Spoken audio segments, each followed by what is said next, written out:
ನಮಸ್ತೆ, ನನ್ನ ಹೆಸರು ಕೆ ಮಹಾಲಕ್ಷ್ಮಿ ಅಂತ. ಸರ್ಕಾರಿ ಪ್ರೌಢಶಾಲೆ ಚಿಕ್ಕಬೇಳಹಳ್ಳಿನಲ್ಲಿ ಕಲಾ ಶಿಕ್ಷಕಿಯಾಗಿ ಕರ್ತವ್ಯ ನಿರ್ವಹಿಸ್ತಾ ಇದ್ದೀನಿ. ಇವತ್ತು ನೀರಿನ ಮಹತ್ವದ ಬಗ್ಗೆ ಒಂದೆರಡು ಮಾತನಾಡೋಕ್ಕೆ ಇಷ್ಟಪಡ್ತೀನಿ. ನೀರು ಇದು ಜೀವದ್ರವ.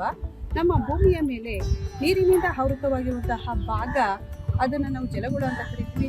70.78% ಅಷ್ಟು ಭೂಮಿಯ ಮೇಲೆ ಜಲರಾಶಿ ಆವೃತವಾಗಿದೆ.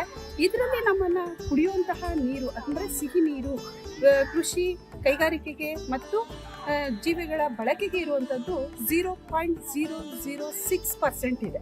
ಅದನ್ನು ನಾವು ಅತ್ಯಮೂಲ್ಯವಾಗಿ ಬೆಳೆಸಬೇಕು. ಮತ್ತು ಈ ನೀರು ಎಲ್ಲೆಲ್ಲಿ ಯಾವ ಆಕಾರಗಳಲ್ಲಿ ಸಿಗುತ್ತೆ ಅಂದರೆ, ಈ ನೀರಿನ ಮೂಲ ಆಕಾರ ಅಂದರೆ ಮಳೆ.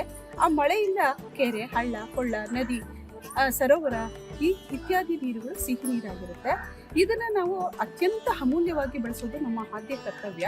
ನಮ್ಮ ಶಾಲೆಯಲ್ಲೂ ನಾವೇನು ಮಾಡ್ತಾ ಇದ್ದೀವಿ, ನಮ್ಮ ಕೈ ತೊಳೆದಿದ್ದ ನೀರು, ತಟ್ಟೆ ತೊಳೆದಿದ್ದ ನೀರು, ಪಾತ್ರೆ ತೊಳೆದಿದ್ದ ನೀರೆಲ್ಲ ಶಾಲಾ ಕೈತೋಟಕ್ಕೆ ನಾವು ಅದನ್ನು ಬಳಕೆ ಮಾಡ್ತಾ ಇದ್ದೀವಿ. ಮತ್ತು ಮಕ್ಕಳಲ್ಲಿ ಇದನ್ನು ನೀರಿನ ಮಹತ್ವವನ್ನು ಕುರಿತು ಅವೇರ್ನೆಸ್ಸನ್ನು ಕ್ರಿಯೇಟ್ ಮಾಡೋದಕ್ಕೆ ಪ್ರಬಂಧ ಸ್ಪರ್ಧೆ, ರಸಪ್ರಶ್ನೆ ಎಲ್ಲವನ್ನು ಏರ್ಪಡಿಸ್ತಾ ಇದ್ದೀವಿ. ಹಾಗೂ ಆ ನೀರಿನ ಮಹತ್ವವನ್ನು ಕುರಿತು ಆಗಾಗ್ಗೆ ನಾವು ಉಪನ್ಯಾಸ ಕಾರ್ಯಕ್ರಮಗಳನ್ನು ಕೂಡ ಏರ್ಪಡಿಸ್ತಾ ಇದ್ದೀವಿ. ನೀರು ಎಲ್ಲರಿಗೂ ಅತ್ಯಮೂಲ್ಯವಾಗಿ ಬರಬೇಕಾದಂತಹ ಜೀವದ್ರವ. ಇದನ್ನು ಉಳಿಸದೆ ಹೋದರೆ ಮುಂದೆ ಇಡೀ ಜೀವ ಸಂಕುಲವೇ ಸರ್ವನಾಶ ಆಗುತ್ತೆ ಅಂತ ಹೇಳೋದಕ್ಕೆ ನಾನು ಈ ಮೂಲಕ ಇಷ್ಟಪಡ್ತೀನಿ.